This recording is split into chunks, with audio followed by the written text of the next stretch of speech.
So anyway, I'm reading today. Listen to this. I got to read this off the piece of paper, all right? The last typewriter company has closed because of computers. They used to sell, it's the name of the place is Gondridge and Boyce, okay?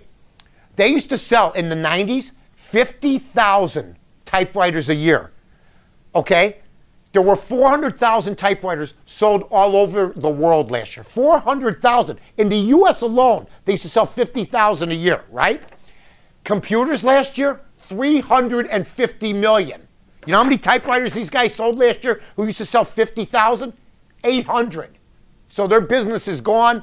Technology ran them out. But the guy that did the column in the USA Today did it on his 1920 typewriter. He still uses the typewriter because he pounds the keys. You can let out your frustration. But hey, typewriters for the most part, hey, to start a typewriter country, take that 400,000. Do something about it. I'm just saying, brought to you by the Village of Rosemont. They got computers too.